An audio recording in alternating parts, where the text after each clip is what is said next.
saya sampaikan kepada kelas 1 aliyah, kita masih tunggu 3 tahun lagi bisa masuk di kelas aliyah. Tapi saudara-saudara sekalian, alhamdulillah pada tahun ini kita mendapatkan satu penghargaan, yaitu ijazah aliyah di Lirboyo disetarakan dengan ijazah negeri oleh pemerintah. Ini adalah merupakan suatu kebahagiaan atau kenikmatan yang kita terima. Tapi saudara-saudara sekalian, kita juga punya rasa kekhawatiran. Kita rasa takut dengan adanya ijazah yang setara dengan negeri. Kenapa? Kita takut, kalau saya khawatir kalau dari teman-teman tamat kelas aliyah lupa dengan adanya ijazah yang baru ini. Sayangnya di dalam kehidupan kita menjadi orang yang tawakal kepada ijazah. Ini. Padahal selama kita tidak ada ijazah yang setara, hati kita, kehidupan kita tidak melepaskan diri tawakal kepada Allah dalam masyarakat, baik masalah ekonomi dan lainnya. Jadi janganlah kamu anggap bahwa ijazah yang setara itu adalah satu-satunya suatu yang bisa merubah kepada nasib. Jangan. Wah, dengan adanya ijazah ini berarti saya akan bisa merubah kepada nasib saya. Tidak. Yang merubah nasib dirimu adalah amaliyah, akhlak yang kamu miliki itu, bukan ijazah. Jadi nasib jangan menggantungkan diri kepada ijazah. Terserah, ijazah hanyalah suatu kesempatan saja. Kalau itu bisa dimanfaatkan, kalau itu bisa digunakan. Tapi hati kita tetap segala-galanya adalah menggantungkan diri kepada Allah Subhanahu wa ta'ala. Ini pesan saya. Malah-malah ada orang bincang-bincang yang cerita pada saya itu bukan orang Islam, orang Amerika sendiri.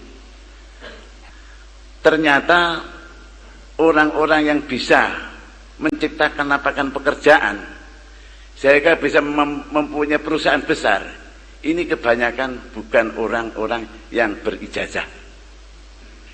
Diakui maupun tidak diakui, kebanyakan justru orang-orang yang tidak berijazah. Ekonominya sukses.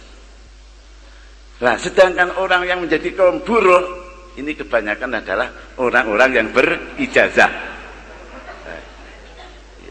Diakui ataupun tidak, begitu kenyataannya. Ya, sama lihat buruh-buruhnya Cina. Ijazah apa? SMA. Nah, sehingga dari buruh Cina masuk enggak oleh ijazah, enggak nggo ijazah enggak bisa. Tapi saya tanya, orang-orang yang mempunyai perusahaan besar, Rizal Bahri, enggak punya ijazah beliau itu.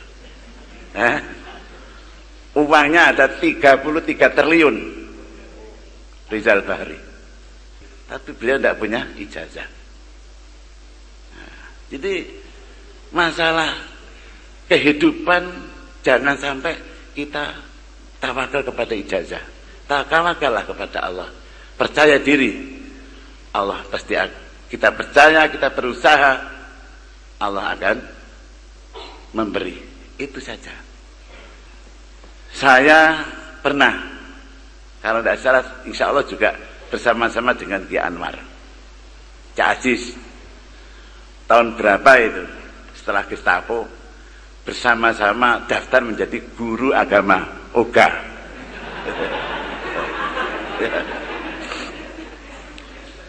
Saya didaftar menjadi guru agama OGA. Terus saya minta izin kepada orang tua, diizinkan apa tidak? Ya sakarmu, tapi bayarnya cuma pangan, gitu. Jadi gajinya tidak boleh dimakan. Ini pesan dari orang tua saya. Boleh kau jadi guru pegawai negeri, tapi bayarannya jemput pangan. Bayar padahal kene tas dadi manten. Kacau rasane. Ya bulan nang kantor ibu bayaran tapi kalau dipangan. Nah itu terus. Ya tapi gitulah. Akhirnya ada masalah-masalah keputusan dari pemerintah, guru-guru yang didaftar itu diteliti, dikoreksi semua supaya keluar dulu, dikontrol, lalu didaftar pembaruan daftaran. Nah, bertepatan saya juga tidak apa-apa, dikeluarkan tidak apa-apa. Malah aku kan daftar nemo, tidak mau. Ternyata enggak oleh apa-apa. Tapi waktu kita jadi guru agama, UGA itu tiap bulan diadakan kursus. Diadakan. Nah, saya lihat ada salah satu dosennya ini. Dosen pas bahasa Inggris enggak salah. Ngomongnya gak duwe melarat, padahal dosen bahasa Inggris itu. Saya lihat gak duwe itu apa? Berangkatnya pakai sepeda pancal. Terus waktu nulis ya, itu kan gegernya ketok kelihatan. Kok ketok fosil bengkak ngombon. Wah, habis melarat ganti kaos berarti. Wah gitu. Iya, padahal itu orang berijazah itu. Sudahlah saya keluar gitu. Saya keluar beberapa bulan ya pibrik nyambut gawe iso duwe sudah motor. Itu. Nah, berarti cepat saya dengan orang menjadi pegawai negeri itu. Nah kalau ketemu guru-guru agama pangkas sepeda pancal, ketemu saya sudah motor, tak mantan nyarpisan. Iya.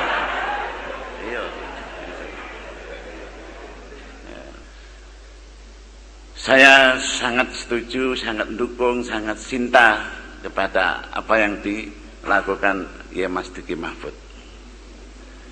Kiai Mas Duki Mahfud ini seorang kiai yang beliau sendiri juga seorang guru tamatan dari IN, Kiai Mas Duki, dan menjadi dosen di Malang. Tapi Kiai Mas Duki Masya Allah luar biasa. Dia berpuluh-puluh tahun menjadi pegawai negeri. Dia tidak pernah makan hasil dari pegawai negeri. Jempol itu Kiai Mas Duki. Tidak mendapat bayaran dari dosen di IN. Hasil banyak tidak pernah dimakan. Itu Kiai Mas Duki. Dan anak-anaknya yang mondok ini tidak boleh dikirim dengan uang bayaran itu. Dan anaknya laki-laki diharuskan mondok semua. Setelah mondok diperbolehkan kuliah. Mondok dulu, ngaji dulu. Akhirnya bagaimana? Kebanyakan mondok Lirboyo. Akhirnya setelah dari mondok lalu kuliah, ini ilmunya sudah kuat. Ada yang menjadi dokter, ada yang menjadi anggota DPR dan sebagainya. Tapi dia adalah jiwanya jiwa seorang ulama. Menjadi seorang sarjana tapi jiwanya adalah seorang ulama. Inilah yang bisa sama setuju sekali dengan apa yang dilakukan oleh Kiai Mas Duki. Memang gaji pemerintah ini tidak sama dengan hasil keringat sendiri. Saya punya teman pulang dari Lirboyo langsung menjadi pegawai negeri. Sampai pensiun menjadi pegawai negeri. Ini anaknya disentuhkan ke pondok saja tidak ada. Sebab makan itu akan membawa pengaruh. Makan membawa pengaruh. Nah, untuk menghindari itulah Kiai Mas Duki anaknya jangan sampai dimasuki dari gajinya. Biar tidak kena pengaruh. Masih dicarikan keringat sendiri. Kadang-kadang ya Mas Duki sebelum dia tugas mengajar di IN kadang-kadang ngompreng sendiri, janggol mobil, tidak apa-apa, tidak malu. Tapi kenyataannya adalah itu anaknya semua berminat ingin menjadi orang alim. Betapa bahagianya punya anak yang berminat menjadi seorang alim. Itulah. Saudara-saudara kalian yang kami hormati, terutama dari kelas 1 aliyah, kita selama di pondok, kalau kita punya keinginan agar supaya mempunyai tingkah laku yang baik, maka hilangkanlah sifat qaswatul qalbi, dangkalnya hati. Ini harus kita hilangkan. Qaswah, hati yang keras, hati yang atos, bab itu adalah penyakit yang sangat berbahaya untuk orang-orang yang sedang belajar.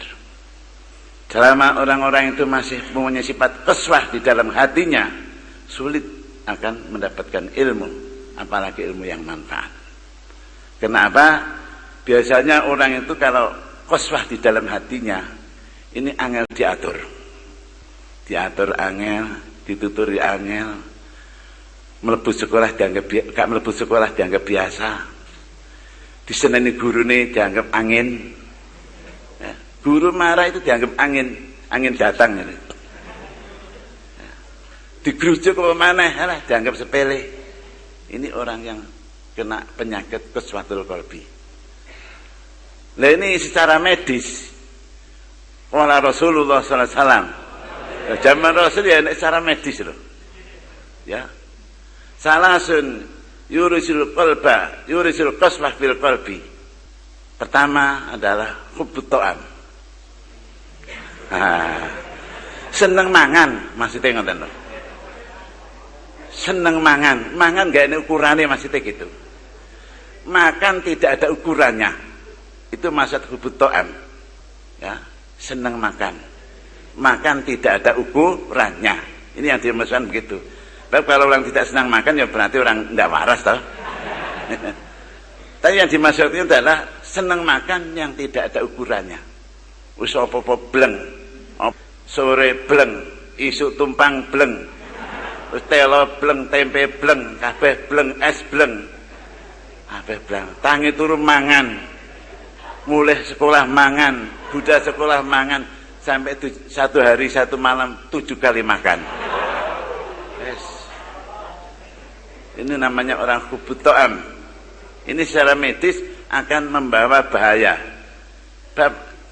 Resikonya kan orang banyak makan itu kan mesti rasa-rasen, sing ngantuk, sing nggak dirasa semangat, belajar ndak punya. Ini adalah akibat dari hubbut ta'am. Artinya peteng pisan, ya qaswah ini peteng nih. Ini harus kita hindari. Jadi makan itu harus ada ukurannya. Ya kita tidak boleh lapar, tidak boleh sebetulnya.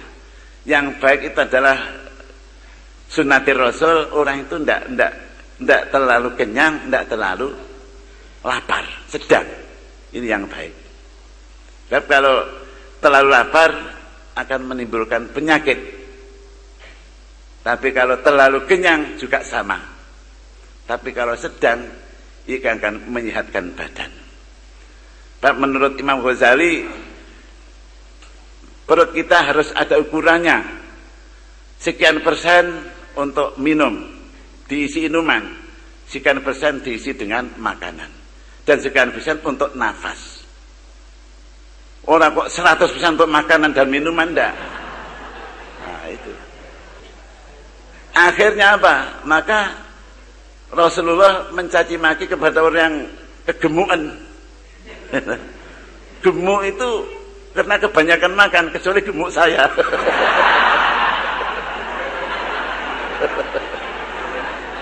Ini tiru-tiru Mas Suki.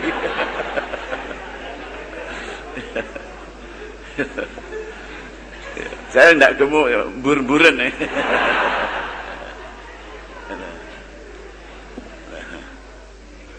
Nah, inilah resiko orang yang senang makan, derma makan ya, serakah makan itu.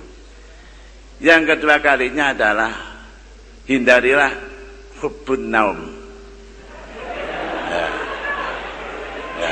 Kalau zaman punya hati yang bersih, untuk bisa mendapat hati yang bersih, hindarilah hubun naum. Ya. Ini kita hindari. Jadi satu hari satu malam ini tidur kita atur yang baik,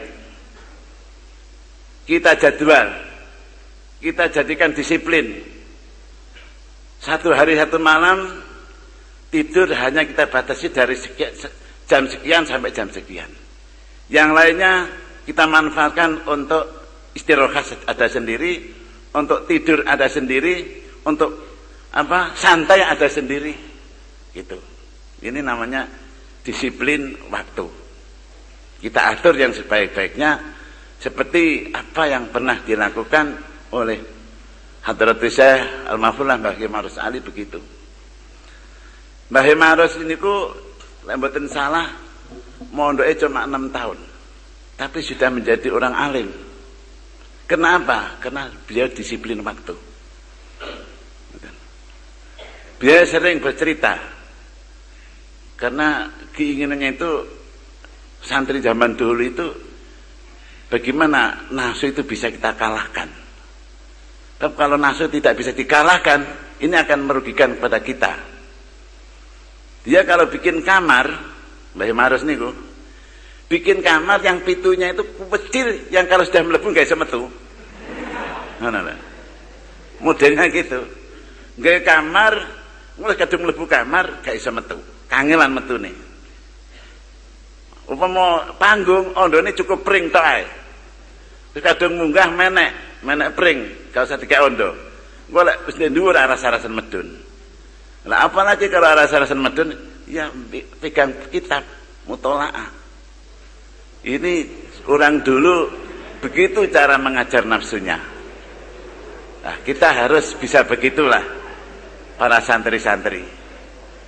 Kalau kita bisa mendisiplinkan waktu, insya Allah zaman malah lebih nikmat, lebih enak.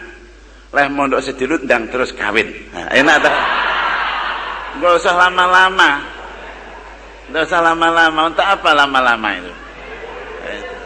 Yang penting aku wis ngalim, nguasane ilmu rapi beres. Itulah 6 tahun sudah menjadi Kiai Ma'ruf. Waktu masih muda ya sama dengan kita ini, tidak ada panggilan Kiai Haji, tidak ada. Kiai Ma'ruf ngoten mawon. Ya kayak sampeyan, saiki jenenge Bahrudin, besok ada kiai gitu sama Kiai Haji Bahrudin kan gitu. Nah, ini sama. Mbok sapa jenenge Bahrudin apa itu. Itulah harus kita hindari. Pertama, kita jangan senang makan. Makan harus diatur dengan cara yang baik, dan naum juga kita atur. Yang ketiga adalah hubur rohah. Ini harus kita hindari. Hubur rohah itu maksudnya seneng nginakne awak. Seneng nginakne awak. Dadi ora gelem ngrekoso ki moh. Awake nginakne tok. Pengen turu-turu, gak enak perhitungane. Pengen gak mlebu. Itu jenenge hubur rohah. Iku akan merugikan kepada kita sendiri. Ya. Gak dirasa prihatin, gelem-geleme susah lek kentekan panganan, kentekan duit, kentekan wesel, bingung gak karuan. Wong hubur rohah niku ngoten niku. Kalau 3 itu bisa hindari, insya Allah badan kita sehat, pikiran kita sehat, hati kita akan juga sehat. Thalabul ilmi membutuhkan badan yang sehat, hati yang sehat, pikiran yang utuh, konsentrasi yang utuh.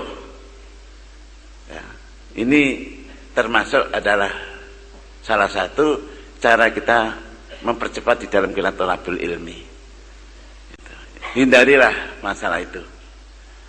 Hadirin teman-teman yang kami hormati, ini bukan saya ceramah, tapi mengisi pelajaran. Tapi ini tidak ada ceramah, tapi yang ada cukup belajar. Jadi mungkin ini ustadz yang pertama saya, nanti ustadz yang kedua Kiai Anwar Mansur. Ya. Jadi saya bicaranya ada sebagai ustadz itu saja lah. Ya, sekalipun begitu mudah-mudahan ada manfaatnya apa yang kami sampaikan. Walaupun hanya seperti itu saja. Yang kedua kalinya saya pesan ini kedua kalinya ya. Ini sering terjadi dialami oleh teman-teman santri, yaitu masalah wirid. Kadang-kadang santri itu baca wiridan, baca doa tanpa diijazahkan. Baca hizib tidak diijazahkan. Membaca dalail tidak diijazahkan. Pokoknya nemu keterangan itu langsung diamalkan. Ini jangan dilakukan. Kalau sampean itu ingin melakukan apa-apa, doa apa-apa, tanyakan dulu kepada yang mampu, orang yang menguasai tentang doa itu. Ojo tekok kancane.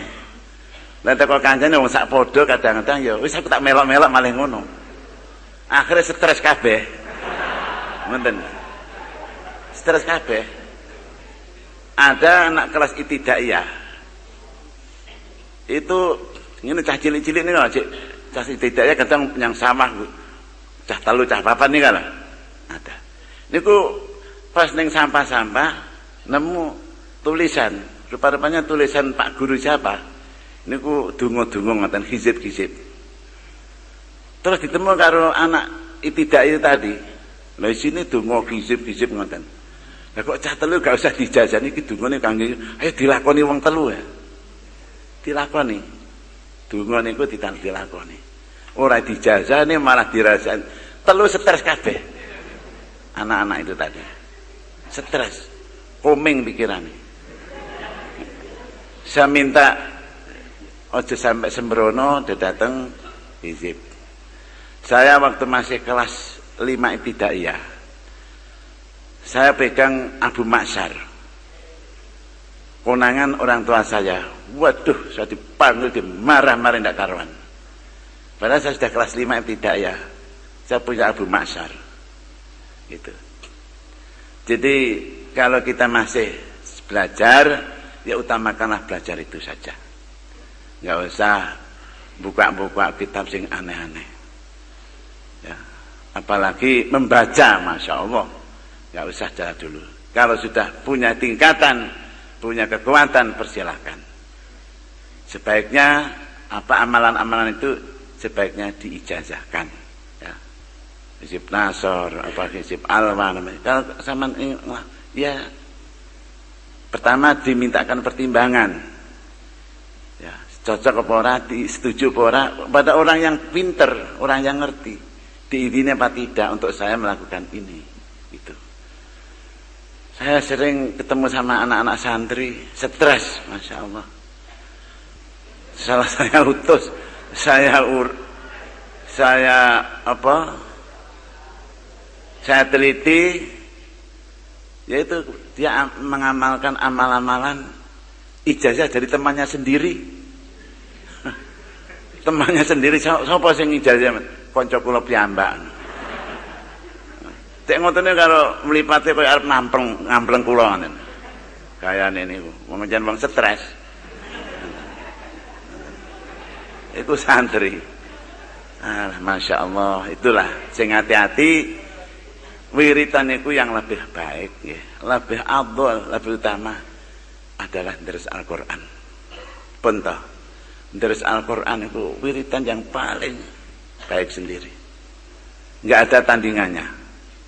Itu kalau sudah zaman biasakan, zaman amalkan wiritan deres Quran, Masya Allah. Fadhailah yang pun luar biasa. Dengan hizib apapun, ya itu masih utama deres Al-Quran. Kalau itu sudah bisa kita biasakan, apalagi dengan kita telusuri makna-maknanya, kita sentuh maknanya, ini malah asbabul futuh untuk sampeyan baca Quran itu. Apalagi menyentuh tentang maknanya, tentang azab, tentang neraka, ini disentuhkan ke dalam hati kita, ini akan menjadi hati yang bersih. Itu wiritan Al-Quran. Ditambah ya baca sholawat. Baca sholawat, ini yang paling tepat. Itu sholawat dan Al-Quran. Saya mau cerita sebentar ya, sebentar sabar ya.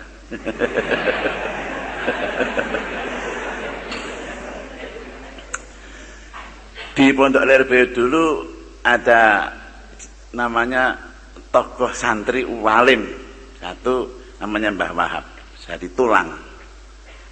Ya, nomor loro Mbah Mun Sarang. Nomor tiga Gus Ali Bakar, walim-walim kabeh. Tapi di antara beliau-beliau ini, yang satu dzurriahnya tidak ada yang seneng ngaji. Dzurriahnya tidak ada yang seneng ngaji. Wabah tidak ada, ingin ke pondok nggak ada, ingin nggak ada. Lalu pas sowan ke rumahnya Mbah Hamid Pesuruan. Mbah Hamid Pesuruan niku masih hubungan famili. Manggil Kang Wahab, apa sebabnya putra-putra Ki Ahmad itu jadi orang alim-alim. Kok ngoten Mbah Hamid itu kan nyindir wong dan mak pleng ngoten ya Hamid Pesuruan. Lek mau itu tiyang niku ngoten niku. Kenapa putra-putrane Ki Hamid Kiai Ahmad Siddiq Ki Ahmad nggih niku kok alim-alim putrane. Sedangkan putra yang kakaknya yang namanya ini itu tidak ada yang alim, padahal dia juga orang alim. Jawabnya Mbah Hamid bagaimana? Karena ya Ahmad itu senengannya baca Al-Quran dan baca sholawat. Quran dan sholawat. Sedangkan yang satu itu senengannya baca hizib-hizib. Terutama hizib apa itu namanya? Hizib, bukan hizib Nasr. Pokoknya hizib itu loh, Maghribi. Itu sangat bukan Maghribi ya, Jaljalut ya, hizib Jaljalut ya termasuk Maghribi. Jaljalut Maghribi termasuk Jaljalut.